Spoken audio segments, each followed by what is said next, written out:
ওরে বাবা, হেদায়েত বড় কঠিন, হেদায়েতের উপর চলাও বড় কঠিন। একদিন জুনায়েদ বাগদাদি এবং শিবলি রহমাতুল্লাহি আলাইহি সফরে রওনা দিতেছেন। যাইতেছে পথিমধ্যে গিয়া হঠাৎ আবু আব্দুল্লাহ দাঁড়ায় গেল। বলে খ্রিস্টিয়ান এলাকার মধ্যে খ্রিস্টিয়ানদের একটা গির্জার কিনারায় আবু আব্দুল্লাহ দাঁড়ায় গেল।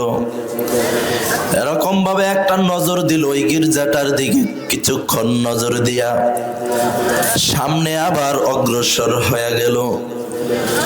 বলে যাইতে একটা পল্লী এলাকা, খ্রিস্টিয়ানদের একটা পল্লী এলাকার মধ্যে ঢুকলো।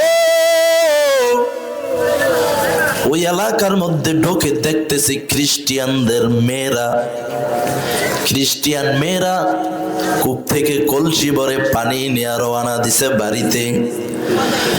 আবু আব্দুল্লাহ ওই মেয়েটার দিকে একটা নজর দিল, একটা তীক্ষ্ণ নজর দিয়া মেয়েটার দিকে তাকাইয়া আছে। শায়েখ শিবলি এবং জুনায়েদ বাগদাদি পিছনে দাঁড়ানো। বলে আমাদের শায়েখ যাবে, আমরাও যাব। কিন্তু শায়েখ এমন নজর দিছে, সামনে আর অগ্রসরই হইতেছে না।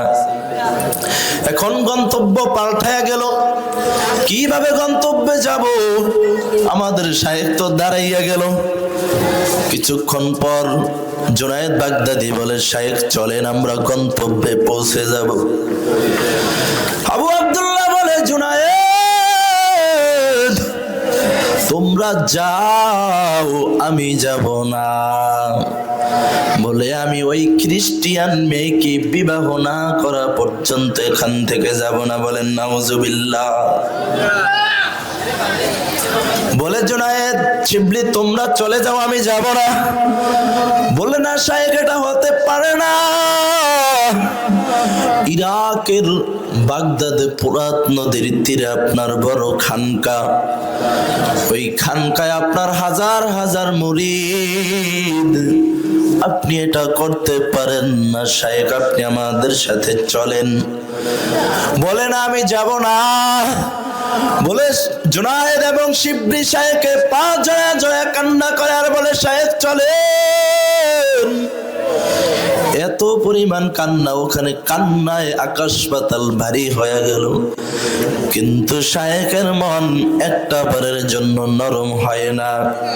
নিরুপায় হইয়া কিছুদিন ওখানে থাকিয়া জুনায়েদ এবং শিবলি ওখান থেকে চলিয়া গেল। বলে যখন চলিয়া গেল, ওরে আল্লাহর গোলাম, হেদায়েত বড় কঠিন।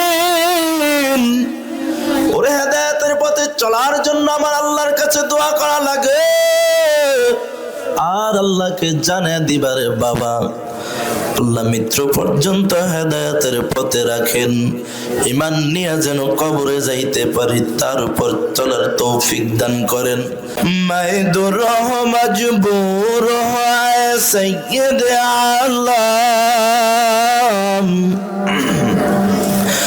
মাইদুর মজবুর হয় সৈয়দ আলম, दीदार दिखा दे नहीं आवाज सुना दो, मैं दूर हो मजबूर हो सैयद आलम, मैं सूरत यूसुफ को नहीं चाहने वाला, मैं कयस के मानंद नहीं आशिक लैला,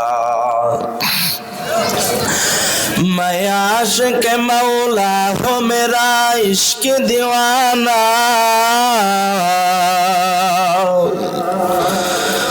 मैं आशिक मौला हो मेरा इश्क दीवाना, ये जुमला जहाज इसके तजल्ली से उजाला, ये जुमला जहाज इसके तजल्ली से उजाला।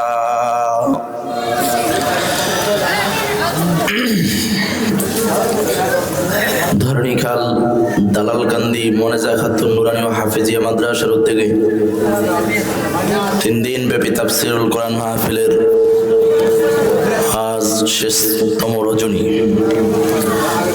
প্রধান অতিথি, বিশেষ অতিথি আল্লাহ পাকের আশিকিন, জাকিরিন, শাকিরিন, মুহিব্বিন, মুরব্বিয়ান, আওয়াম, আমার কলিজার টুকরা যুবক ভাইয়েরা, স্নেহের ছোট ভাইয়েরা,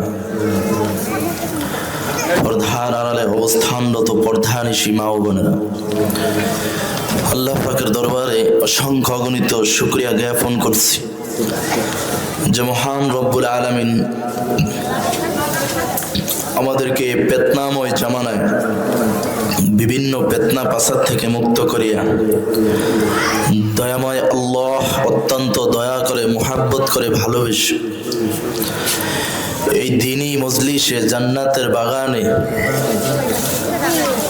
এসে আমাকে কিছু কথা এবং আপনাদেরকে ধৈর্য সহকারে শুনবার মতো তৌফিক এনায়েত করবেন। ওই রব্বে কারিমের দরবারে একবার অন্তরের অন্তরস্থল থেকে কালিমাতুশ শুকর আদায় করি, আলহামদুলিল্লাহ।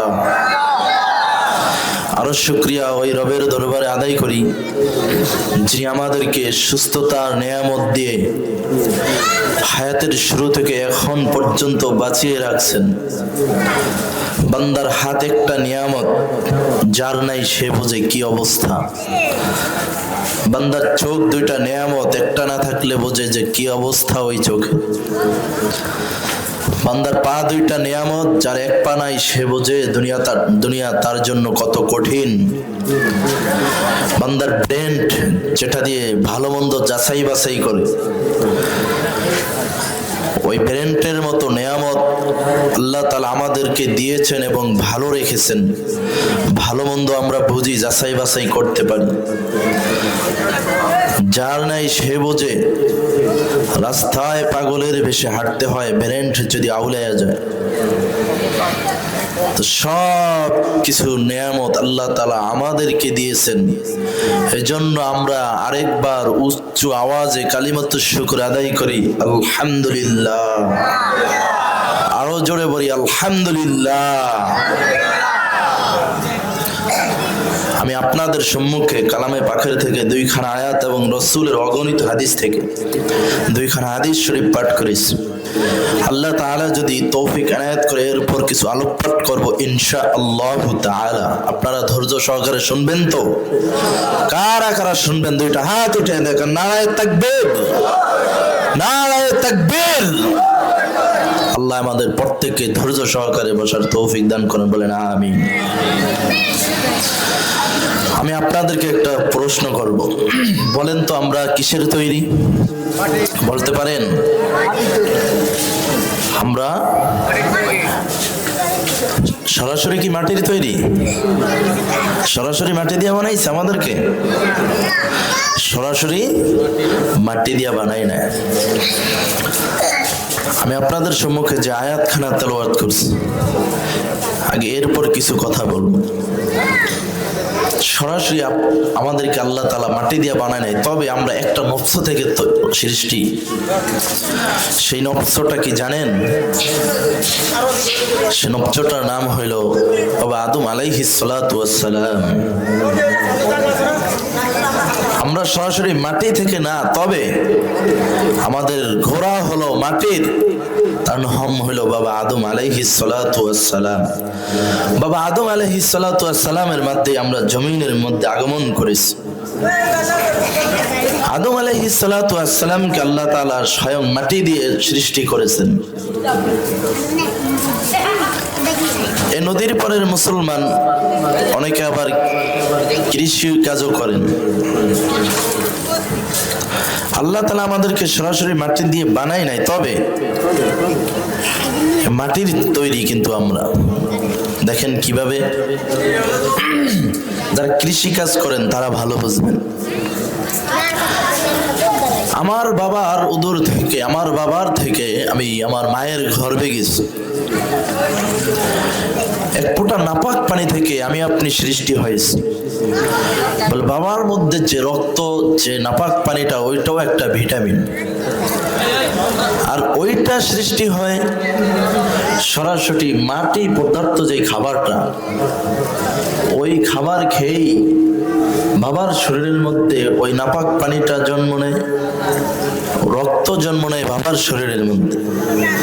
ওখান থেকেই আমি আপনি মায়ের গর্ভে আসি। এরপর আল্লাহ তাআলা এই পানিটাকে বা আপনাকে আমাকে 40 দিনের সংশোধনের মাধ্যমে আমি আপনি এই জমিনের মধ্যে আগমন করি। দেখেন কিভাবে এক ফোঁটা নাপাক পানি, এটা আবার বাবার উদর থেকে মায়ের বাচ্চাদা নিতে যায়।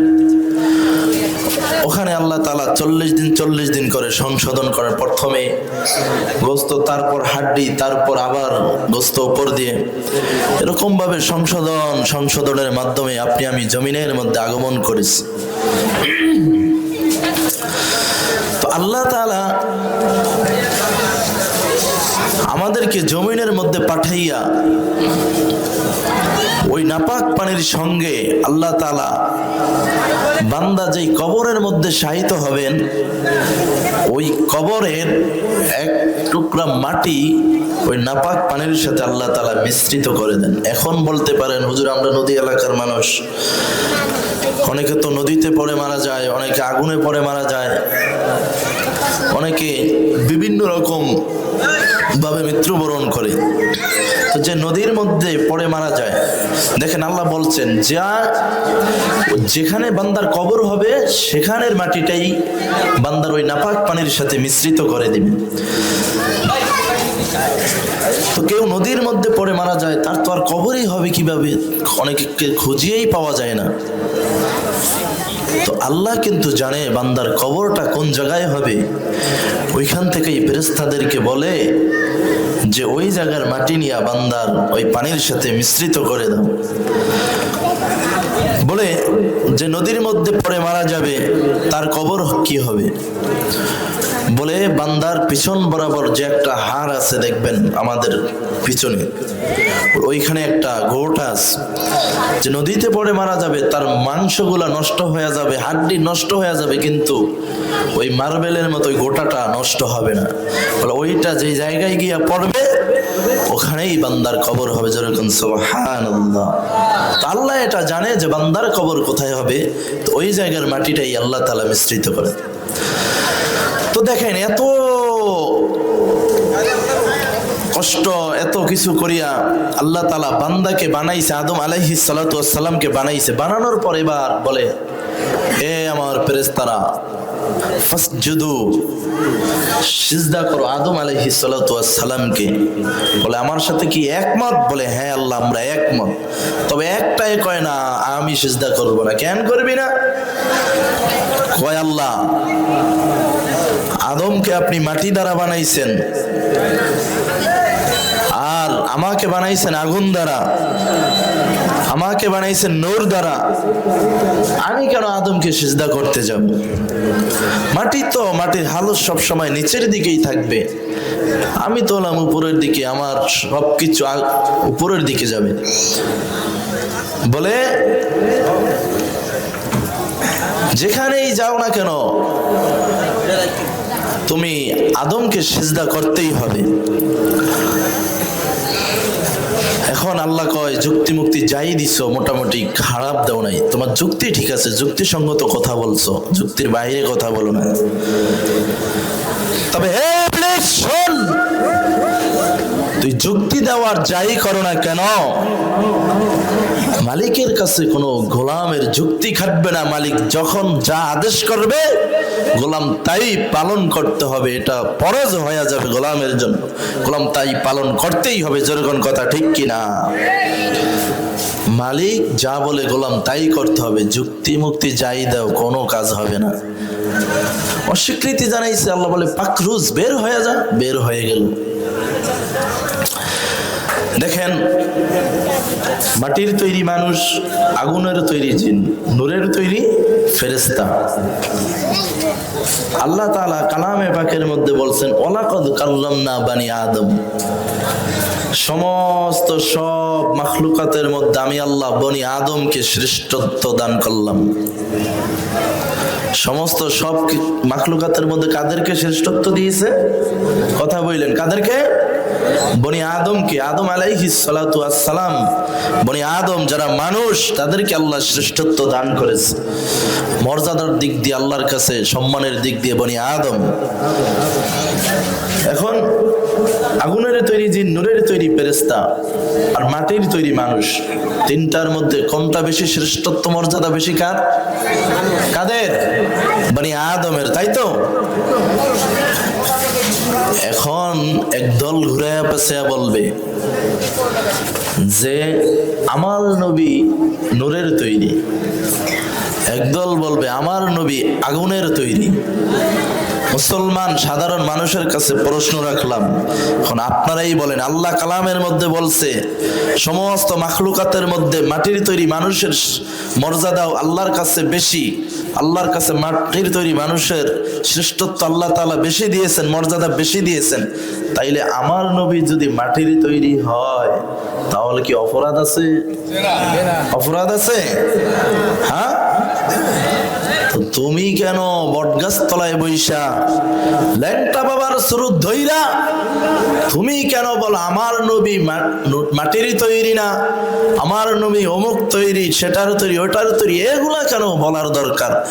ওরে বেঈমান, তোর যদি বলতে হয় ওলামায়ে দেওবন্দের দরজাগুলা খোলা, ওলামায়ে দেওবন্দের মাদ্রাসার কিনারায় এসে বল, ওলামায়ে দেওবন্দের কিনারায় গিয়া তুই জেনে নে নবী কিসের তৈরি। আর আমি বলবো বেঈমান, তোদের কিসের জন্য জানার দরকার যে নবী মাটির তৈরি না নূরের তৈরি?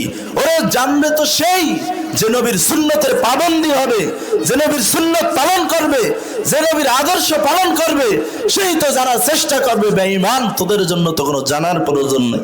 যেরকম কথা, ঠিক কিনা? যুক্তি মুক্তি যাই দাও, আমার নবীকে কোন দিকে ডাইভার্ট করতে চাও তুমি? কোনো লাভ হবে না। এজন্য মুসলমান ইমানদার, আমি আপনাদের সম্মুখে একখানা আয়াত পাঠ করেছি। ইয়া আইয়ুহান নাস ইত্তাকু রাব্বাকুমুল্লাযী খালাকাকুম মিন নাফসিন ওয়াহিদাতিন ওয়া খালাকা মিনহা যাওজাহা وبث منهما رجالا كثيرا ونساء। হে ইমানদারের দল, আল্লাহকে ভয় করো বলে তোমাদেরকে এক নফস থেকে বানানো হয়েছে। এরপর বাবা আদম আলাইহিস সালাতু ওয়াস সালামের পাজরের হাড় দ্বারা মা হাওয়া আলাইহিস সালাতু ওয়াস সালামকে বানাইছে। বানাইয়া জোড়ায় জোড়ায় হাওয়া, আদম এবং হাওয়া থেকে জোড়ায় জোড়ায় সৃষ্টি হয়েছে। এরপর তোমাদের স্ত্রী এবং পুরুষ জমিনের মধ্যে জোড়ায় জোড়ায় আসছে। এ মাটির তৈরি মানুষ, আল্লাহ তাআলা আমাদেরকে মাটি দ্বারা বানাইছেন। মাটি দ্বারা আল্লাহ তাআলা বানাইয়া বলছেন, এত কিছু যুক্তি টুক্তি দিয়া বুঝানোর কারণে একটারে বাবা, মাটির তৈরি মানুষ আমরা, অহংকারী করার কোনো সুযোগ নাই। এ মাটির তৈরি মানুষ, এই মাটির উপরে দাঁড়াইয়া মদের বোতল নিয়ে মাতলামি করেছ। ওরে মাটি যদি চাইতো তোরে আমারে মাটির ভিতর নিয়ে যাইতে পারতো, কিন্তু মাটি তা না করে, তোরে আমার এই মাটির উপর বাঁচাইয়া রাখছে, মাটির গর্বে নেয় নাই। মিনহা খলাকনাকুম ওয়া ফিহা নুঈদুকুম ওয়া মিনহা নুখরিজুকুম তারাতান উখরা। এখান থেকে চবক নাও। মাটি যেমন নরম, তুমি আমি ওই রকম নরম হয়ে জমিনের উপর চলা লাগবে। যেই জায়গার মাটি যত নরম বলে ওই জায়গার মধ্যে তত ফসল ভালো হয়। অতএব মাটির মানুষ গাম্ভীর্য দেখা জমিনের উপর চলো না। ওরা দাম্ভিক কথা দেখা জমিনের উপর চলো না। অহংকারী করে জমিনের উপর চলো না। অহংকারী করেছে যতজন, মাওলাই পাকড়াও করছে ততজনকে। ওরে অহংকারী তো করছে নমরুদ, আমার আল্লাহ জমিনের মধ্যে ধ্বংস করে ছাড়ছে কিনা? করছে না? ধ্বংস করে দিয়েছে জমিনের মধ্যে।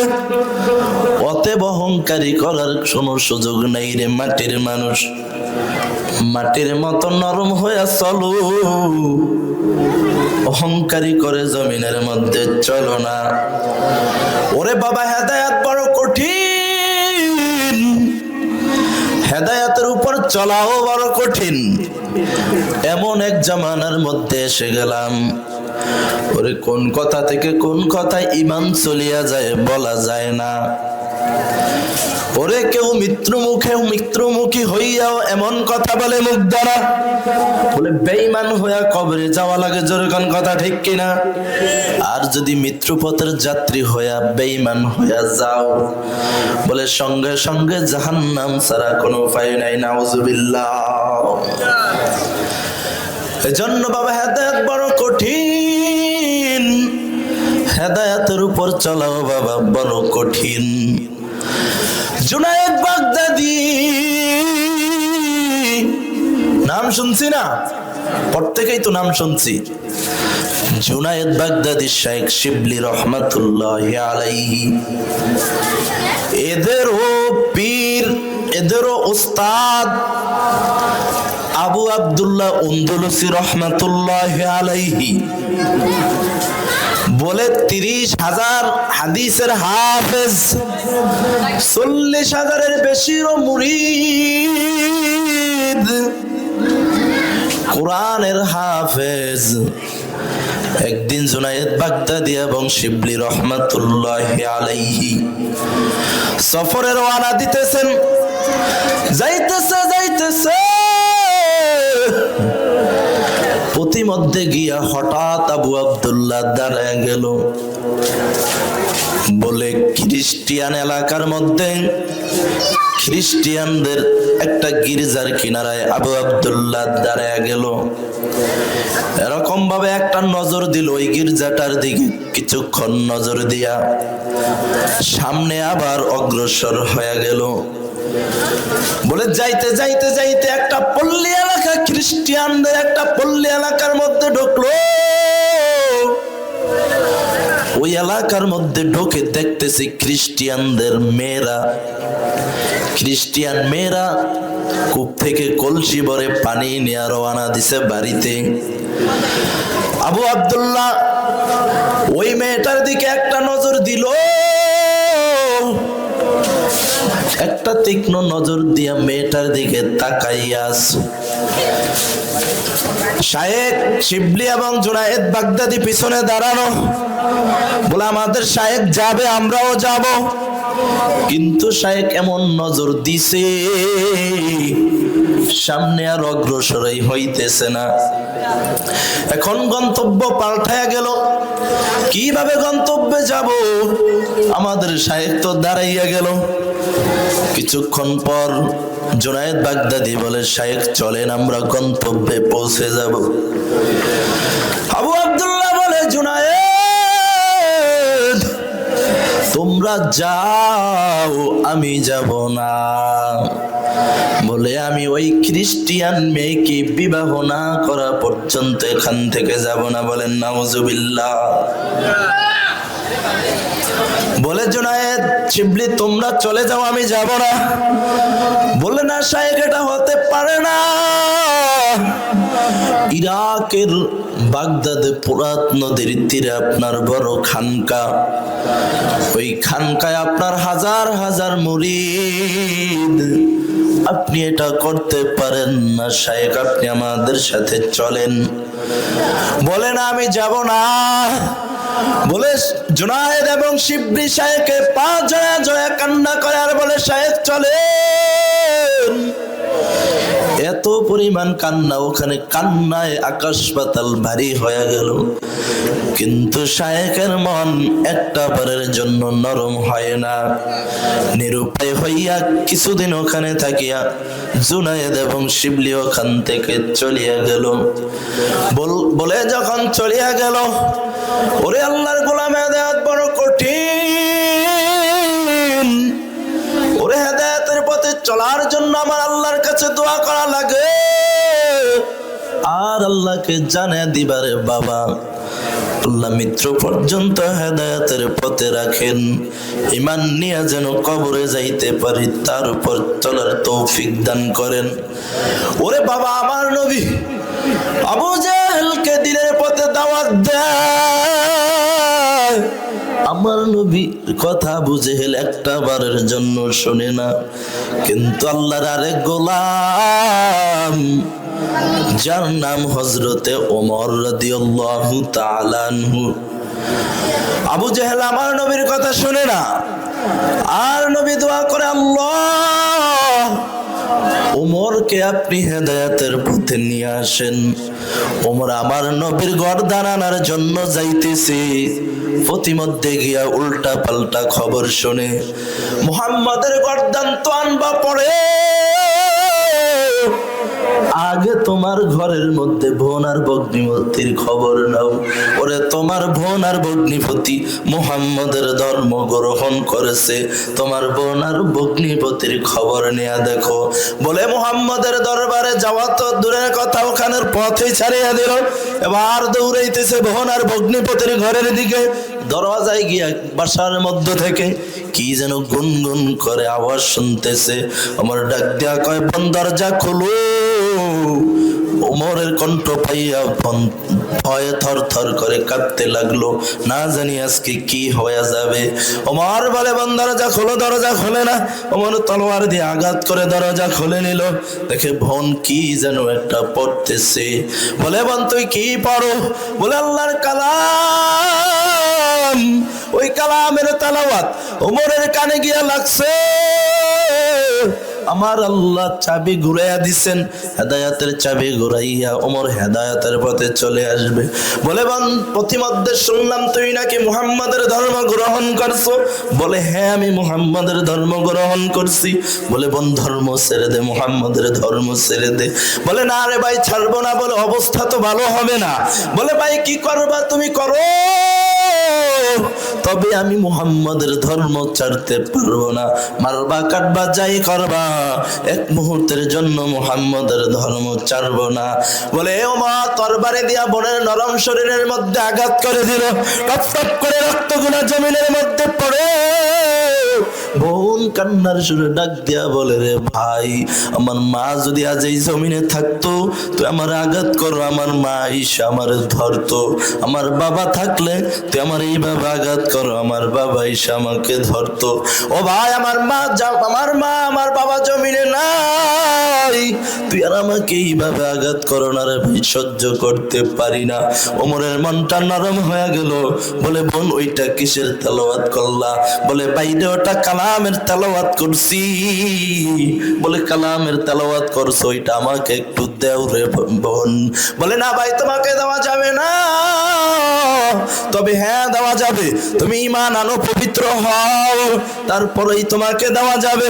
ওরে আল্লাহর গোলাম, হেদায়েত বড় কঠিন।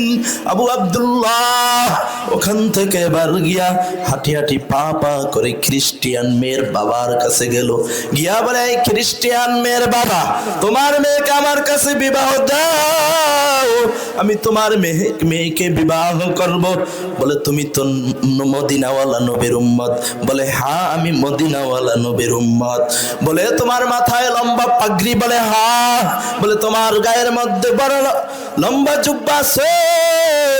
বলে, হ্যাঁ আছে। বললে তোমার মাথা থেকে পাগড়িটা খুলিয়া নেওয়া লাগবে, গায়ের থেকে জুব্বাটা খুলিয়া ফেলবা, তাহলে আমি তোমার কাছে আমার মেয়েকে বিবাহ দিব। তবে আরো একটি বড় শর্ত আছে, যেই শর্তটি কি জানোনি? বলে যদি আমার মেয়েকে তুমি বিবাহ করতে হয় তাহলে ওই জঙ্গলার মধ্যে 1 বছর পর্যন্ত শূকর পালবা, রাখাল হিসাবে শূকর পালবা, তা হয় আমি আমার মেয়েকে তোমার সঙ্গে বিবাহ দিব। বলে আমি এক পায়ে রাজি আছি। আবু আব্দুল্লাহ এবার গায়ের থেকে সব কিছু খুলিয়া খ্রিস্টিয়ানদের জামা কাপড় লাগাইয়া মাথার মধ্যে ক্যাপ পরিয়া এবার শূকর নিয়ে জঙ্গলে চলে গেল।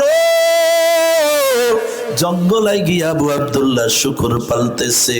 বলে শুকর পালে দীর্ঘ কয়েক মাস যাওয়ার পর আবু আব্দুল্লাহ যখন জঙ্গলের মধ্যে শুকরের রাখাল হইয়া নিয়োজিত হয়ে গেল, দীর্ঘ কয়েক মাস যাওয়ার পর জুনায়েদ এবং শিবলি বলে, আরে আমাদের শায়েখ পথভ্রষ্ট হয়ে যাবে, এটা হতে পারে না, কোনো সমালোচনাও করে না। আর আমাদের যদি হইতো হাইরে চরমনার পীর গেছে, গোমরা হয়ে গেছে, এরা গেছে, এই রকম অবস্থায় কথাবার্তা বলতাম। কিন্তু শায়েখ শিবলি কোনো সমালোচনা করে না। আরে আল্লাহর কাছে দোয়া করে, আল্লাহ আমাদের শায়েখকে তুমি এইভাবে আল্লাহ গোমরা করে দিও না। এরকম ভাবে সমস্ত মুরিদরা আল্লাহর কাছে দোয়া করতেছে। দীর্ঘ কয়েক মাস পর শিবলি এবং জুনায়েদ শায়েখকে দেখার জন্য গেল। বলে যাওয়ার পর কয়েকদিন যাবত খুঁজতেছে, কোথাও পাইতেছে না। ওরে আল্লাহর বান্দারা, হেদায়েত বড় কঠিন। কয়েকদিন লাগাইয়া খুঁজতে খুঁজতে পাইতেছে না। হঠাৎ খবর পাইল শায়েখ জঙ্গলের মধ্যে শুকর পালতেছে। ওই জায়গার মধ্যে গিয়া শায়েখ শিবলি এবং জুনায়েদ শায়েখের তার দিকে তাকাইয়া 2 চোখের পানিগুলা পালাইয়া দিল। আর বলে, শায়েখ আপনি আমাদের সঙ্গে চলেন। ও শায়েখ আপনি এইভাবে ঘুমরা হয়ে যাইতে পারেন না। বলে ওখানো দীর্ঘ টাইম কান্না করার পর আবু আব্দুল্লাহর মন একটা বারের জন্য নরম হয় না। নিরুপায় হইয়া শায়েখ শিবলি এবং জুনায়েদ বাগদাদি কয়েকদিন থাকিয়া ওখান থেকে রওনা দিল। বলে জুনায়েদ এবং শিবলি রওনা দিয়ে দিছে। যাইতে যাইতে যাইতে হঠাৎ সামনে একটা কূপ পড়ে গেল। বলে শায়েখ শিবলি এবং জুনায়েদ হঠাৎ কূপের দিকে তাকা দেখে, বলে ওই জায়গা থেকে আবু আব্দুল্লাহ কূপের থেকে গোসল করিয়া উঠতেছে। আর ডাক দেয়া বলে, জুনায়েদ আমাকে ধরো। বলে জুনায়েদ এবং শিবলি হামজা করে শায়েখকে ধরে। এবার শায়েখকে নিয়ে খানকার মধ্যে চলিয়া গেল। বলে খানকার মধ্যে যাওয়ার পর আগের মতো আবার সব কিছু ঠিক হয়ে গেল। খানকার কাজ চলতেছে, পীর মুরিদের কাজ চলতেছে, দাওয়াতের কাজ চলতেছে। শায়েখ শিবলি ঘটনার বিবরণ দেয়। বলে আমরা একটা সময় কালগুজারি শোনার জন্য বসলাম। শায়েখ শিবলি বলে, শায়েখ এমনটা তো কখনো হতেই পারে না, তাহলে কিভাবে এটা হলো? আবু আব্দুল্লাহ বলে, ও জুনায়েদ ও শিবলি, আমরা যখন সফরে রওনা দিলাম, ওই যে প্রথমে খ্রিস্টিয়ান এলাকার মধ্যে যেই গির্জাটা দেখছো, আমি ওই গির্জার কিনারায় দাঁড়াইয়া খ্রিস্টিয়ানদের গির্জাটার দিকে একটু তাকাইলাম। ওই গির্জার দিকে তাকাইয়া আমার মনের মধ্যে একটা ভাব আসছে। আমি ওই গির্জাটার দিকে একটা তীক্ষ্ণ নজর দিয়া বললাম, এই গির্জায় যারা ইবাদত করো তোমরা প্রত্যেকেই জাহান্নামী, আমি আবু আব্দুল্লাহ উন্দুলুসি হলাম জান্নাতি। ও জুনায়েদ ও শিবলি, যখন আমার মনের মধ্যে এই ভাবটা আসলো, আমি দেখলাম আমার কলব থেকে কেমন যেন একটা আলো চলিয়া গেল। এখন আমি সব অন্ধকার দেখতেছি। আমার 30,000 হাদিসের হাফেজ আমি, আমার সব হাদিসগুলো আমার জেহান থেকে চলিয়া গেল। আমি কোরআনের হাফেজ, আমার সব আয়াতগুলো চলিয়া গেল, একটাও মুখস্থ নাই। আমি সব কেমন যেন অন্ধকার অন্ধকার দেখতেছি। তবে আমার একটা আয়াত মনে আছে, মাইয়াদিহিল্লাহু ফালা মুদিল্লা লাহু ফাহুয়া মাইয়াদিহিল্লাহু ফাহুয়াল মুহতাদ ওয়া মাইয়ুদলিলহু ومن يضلله فلن تجد له وليا مرشدا। বলে এই একটা মাত্র আয়াত আমার মুখস্থ ছিল, আর একটা হাদিস ও একটা আয়াত আমার জানে ছিল না। আমার সব কেমন যেন অন্ধকার অন্ধকার লাগছে। ও বাবা অহংকার, ও অহংকারী বাবারা, ও তোমার ধরনী খাল এলাকার মুসলমানেরা, ও বাবা অহংকারী করে কয়দিন আর জমিনের মধ্যে বাহাদুরি করে চলবা। ওরে বাবা তুমি ক্ষমতা পাইয়া গেলে তোমার অহংকার বাইরা যায়। তোমার একটু মনের মধ্যে শরীরের মধ্যে একটু ভাব আসলে তোমার অহংকার বাইরা যায়। ওরে বাবা অহংকারী করে কয়দিন আর জমিনের মধ্যে চলবা। ওরে মৃত্যুপথের যাত্রীরা, যারা মৃত্যুপথ দিয়া তুমি কবরের বাসিন্দা হইবা, তারা তো কখনো অহংকার করতে পারে না। ওরে একদিন তো মৃত্যুপথের যাত্রী হইবা, কি নিয়ে অহংকার করবার আছে রে বাবা? ওরে বাবা অহংকার করার কোনো সুযোগ নাই। শায়েখ শিবলি রহমতুল্লাহ আলাইহি ঘটনার বিবরণ দিতেছেন।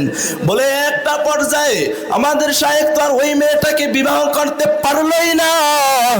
বলে এর কয়েকদিন বাদে বাদে লাগাতার কয়েকদিন ধরে ওই মেয়েটা স্বপ্নে দেখতেছে আবু আব্দুল্লাহ উন্দুলুসিকে, আর স্বপ্নের মাধ্যমে বলতেছে তুমি কি আবু আব্দুল্লাহ উন্দুলুসিকে বিবাহ করতে চাও?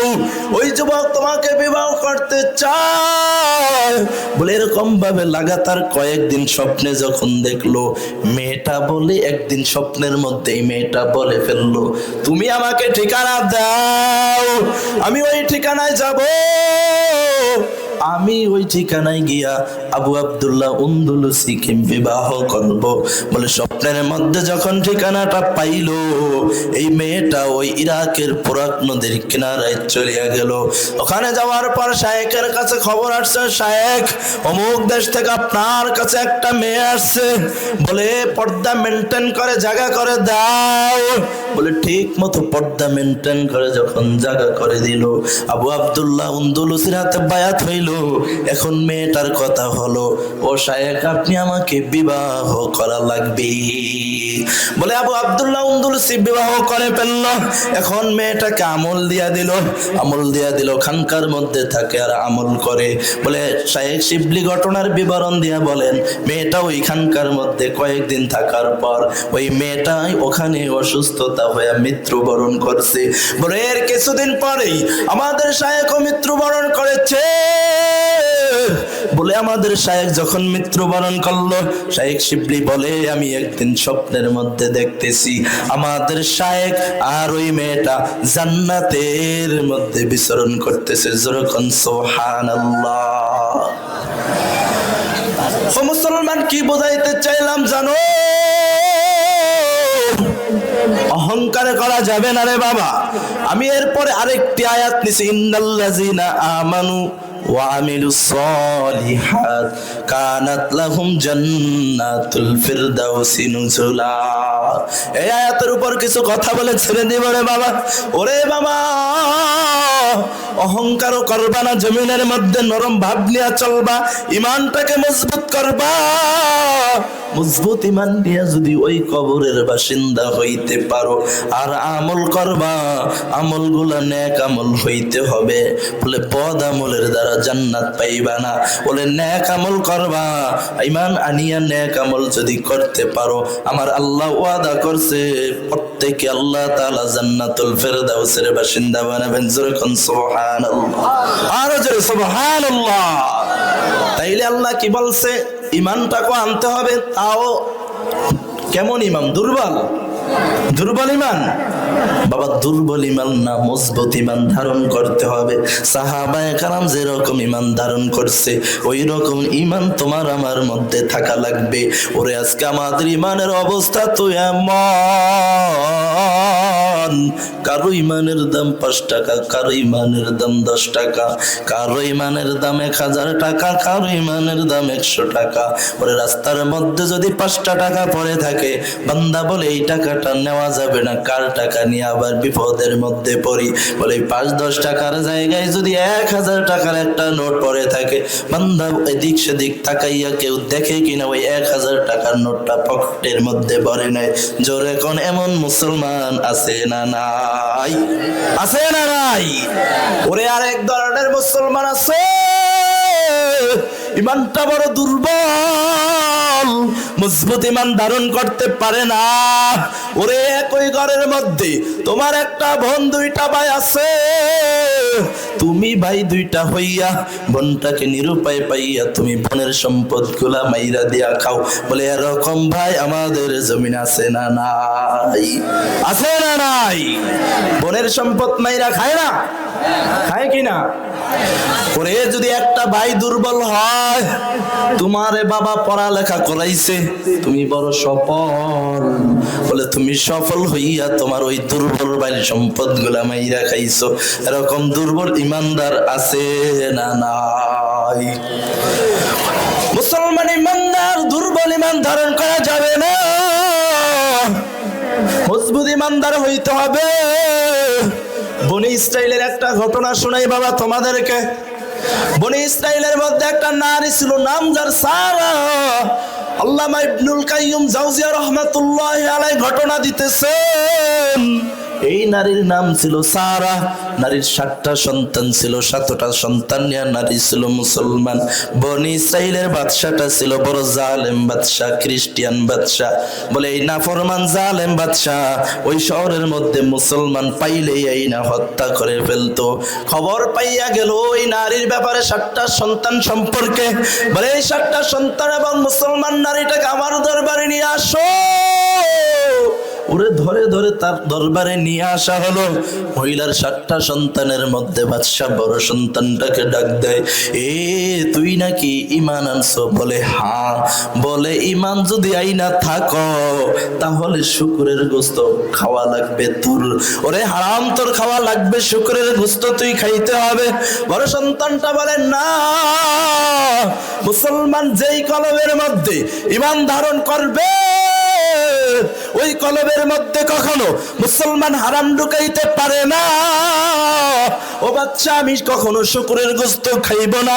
ওরে মারো কাটো যাই করো না কেন, আমার ঈমানকে তুমি জবাই করতে পারবা না। আমাকে জবাই করবা করো, আমার ঈমান আমি কখনো জবাই করতে দিব না। বলে না, আমি শুকরের গোশত খাবো না। বলে এই অবস্থা ভালো হবে না। বলে যাই করো করো। বাচ্চা একটা কোপ দিয়া সন্তানটাকে গলাটা আলাদা করে দিল। ওরে মা জননী পাশে দাঁড়ানো, মা সন্তানটার দিকে এইভাবে তাকাইলো। মা তাকাইয়া দেখলো সন্তানটাকে এক কোবে বাচ্চা কল্লাটা নামাইয়া দিল।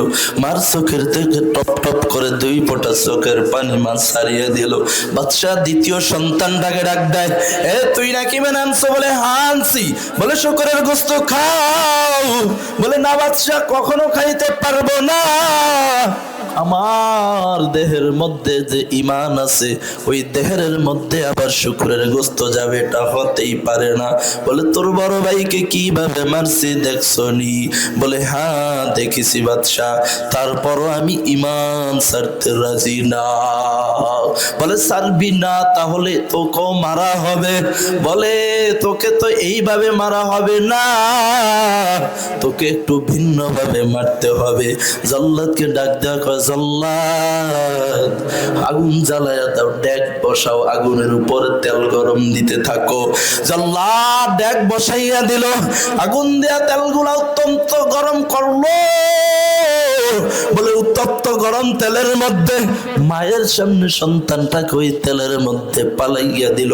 সাথে সাথে শরীর থেকে গোশতগুলো হাড্ডি থেকে আলাদা হইয়া গেল।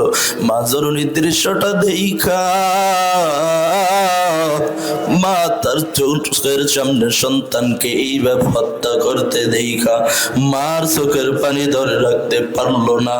ও মা মনে মনে কিভাবে কান্না করে সন্তানের চেহারার দিকে তাকাইয়া। বাচ্চা যখন মহিলার দ্বিতীয় সন্তানটাকে শহীদ করলো, এবার বাদশা মহিলার 3 নম্বর সন্তানটাকে ডাক দিল, ডাক দিয়া কয় তুই একটু শুকরের গোস্ত খা, না হয় তোর বড় 2টা ভাই কি অবস্থা হয়েছে দেখছনি। বলে বাদশা যাই হয়েছে হয়েছে, আমি কখনো শুকরের গোস্ত খাবো না। ও ধর্মী কালাকার মুসলমান, তোমরা তো মনে করো ওই ব্যক্তি বড় দুর্বল যার উপর জুলুম করা হয়, কিন্তু নবীর সাহাবী হযরত আবু বকর বলেন আমি মনে করি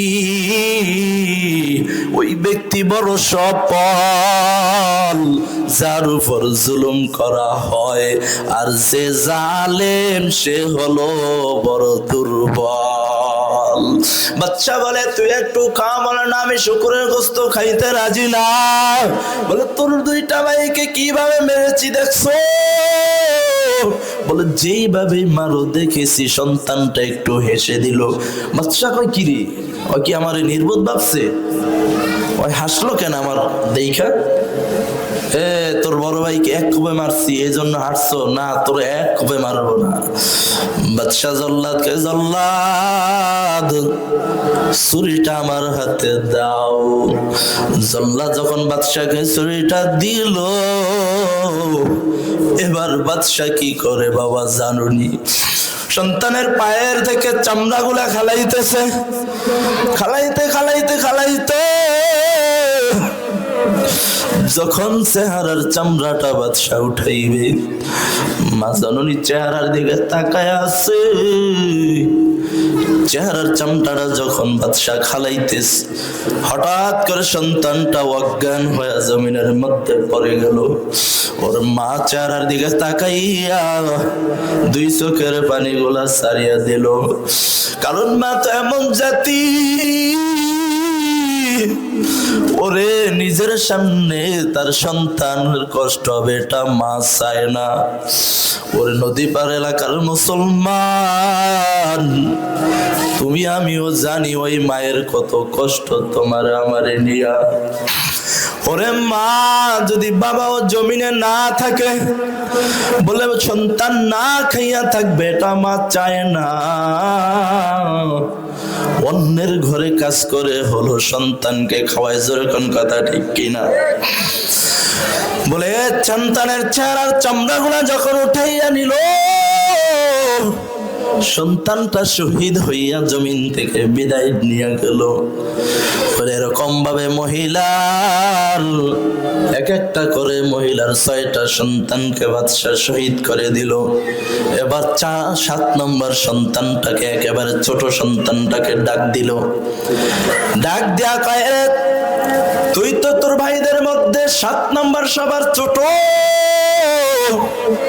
তুই একটু শুকরের গোস্ত খাইয়া ফেল, তোকে ছেড়ে দিব, তোরে হত্যা করবো না। মহিলার ছোট সন্তানটা বাদশার কথার উপর দিয়া বলে বাদশা এটা হবে না। বাদশা মনে মনে কয় ছোট বাচ্চা, 6টার পরে একটা বাচ্চা মায়ের বড় আদরের বাচ্চা, যদি এই সন্তানটা দিয়া মাকে ব্ল্যাকমেল করা যায়। বাদশা মহিলাকে ডাক দিয়া বলে এ মহিলা, তোমার এই ছোট সন্তানটাকে একটু আড়ালে নিয়ে যাও, আড়ালে নিয়ে তোমার সন্তানটাকে তুমি বুঝিয়ে শুনিয়ে শুকরের গোস্ত খাইতে রাজি করে নিয়ে আসো। মহিলা কয় বাদশা আমাদেরকে একটু তাহলে আড়ালে দেন। আড়ালে নিয়ে মহিলা কি বলে মুসলমান জানুনি? মহিলা তার ছোট সন্তানটাকে বলে রে বাবা,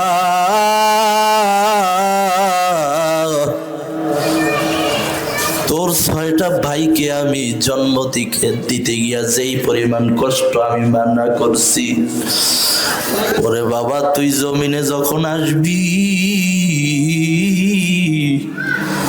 তখন তোর বাবা জমিন থেকে বিদায় নিয়ে গেছে। আমি মা তোর জন্ম দিতে গিয়ে আমি মার কত কষ্ট হয়েছে তুই জানো না রে বাবা।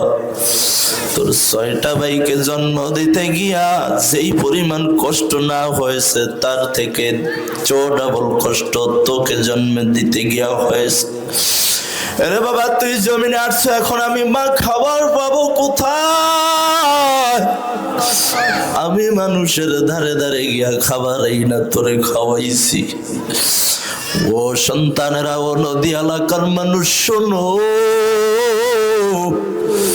ওই মারে তো আজ কত জনাই বলিয়া যাও রে বাবা।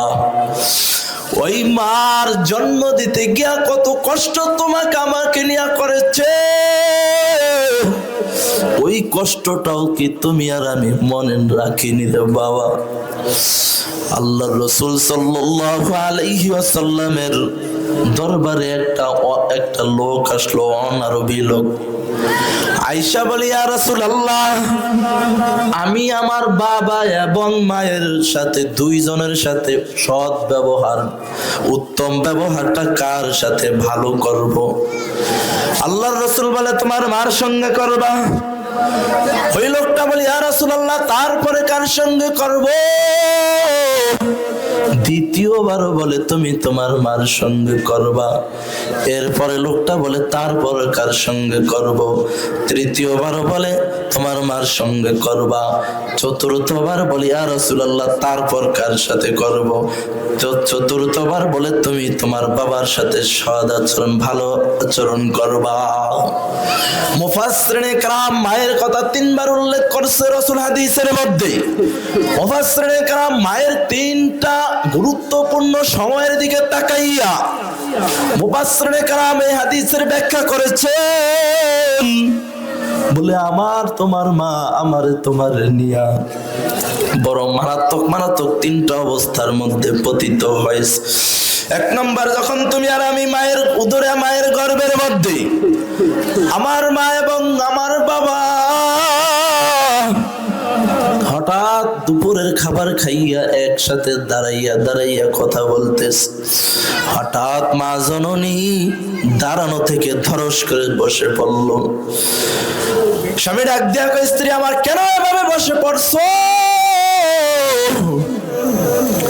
বলিস, স্বামী আমার, তুমি বুঝবা না। শাশুড়ি মা আয়েশা বলে, রে মা, কেন বসে পড়ছ? আমি শাশুড়ি মা তো ঠিকই বুঝেছি। বলে, আমিও তো একদিন একই পথের যাত্রী ছিলাম।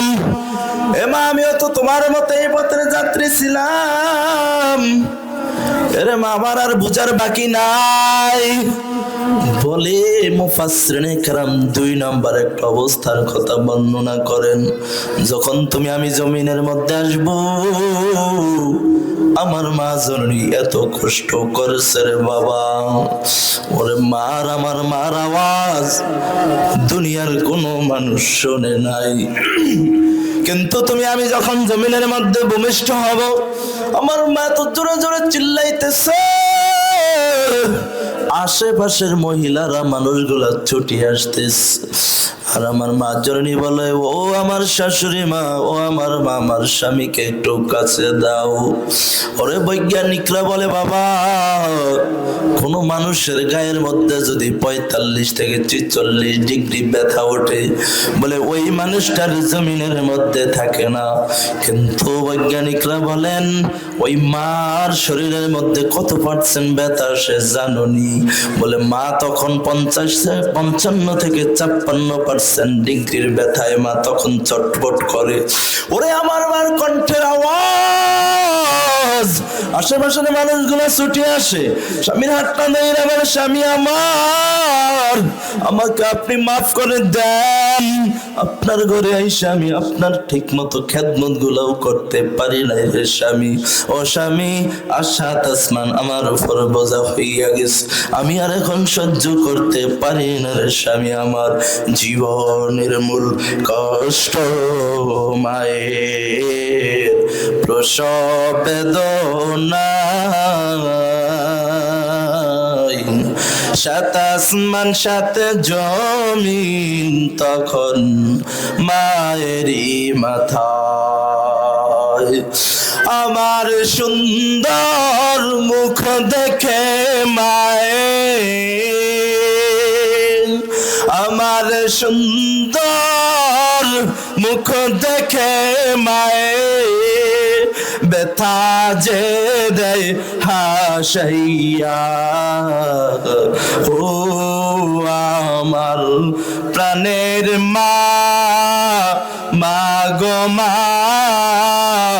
কোথায় গেলে মোর ছাড়িয়া? জনম দুঃখী ইয়াতীম আমি, চাই না যে কেউ ফিরিয়া। আমি যখন ছিলাম আমার মায়েরই উদরে, কত কষ্ট করলেন যে মায়ে আমাকে নিয়ে। এমন মাকে কেমনে আজি, এমন মারে কেমনে আজি যাব আমি ভুলিয়া। ও আমার প্রাণের মা, মা গো মা, কোথায় গেলে মোর ছাড়িয়া? জনম দুঃখী ইয়াতীম আমি, চাই না যে কেউ ফিরিয়া। ও সন্তান, আজ কত সন্তান ওই মার কথা মনে রাখো না। কত জনাই তো আজ বড় লোক হইয়া গেছো, ওরে মা ঠিক মতো ফল চাইতো খাইতে পারতো না। কত সন্তানের ফ্রিজের মধ্যে এখন ফল ভর্তি, কিন্তু আর ওই মাকে তো পাইতেছো না। যেরকম কথা ঠিক কিনা? ওই মাকে বলিয়া যায় না সন্তান, এমন এক জমানার মধ্যে আবার আসছি রে বাবা। আরে বৌমার জ্বালাই তো মার খেদমত কি করব? বউ তো কান ঝাঁঝরা ঝাঁঝরা করে ফেলে শাশুড়ির নামে বলিয়া, যার কারণে সন্তানের মন মানসিকতাই নষ্ট হয়ে যায়। ওরে নদী এলাকার মুসলমান, নদীতে গেছো, মাছ ধরছো, দীর্ঘ কষ্ট করিয়া বাসার মধ্যে আসছো, নাচতেই বউ তোমার মায়ের নামে একটা নালিশ করে দিল। মনটা গেছে খারাপ হইয়া, বাসার মধ্যে রেখে গেলাম, আমার আম্মা জান বউরে কষ্ট দিয়ে ফেললো, এই তোমার সঙ্গে কেমন খারাপ আচরণ করে ফেললা। হয় কি না এরকম? অবশ্যই হয়।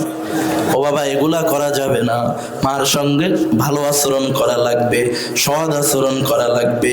ওরে তোমার একটা আচরণে মা যদি শব্দটা বলে ফেলে, তোমার জীবনটা বরবাদ।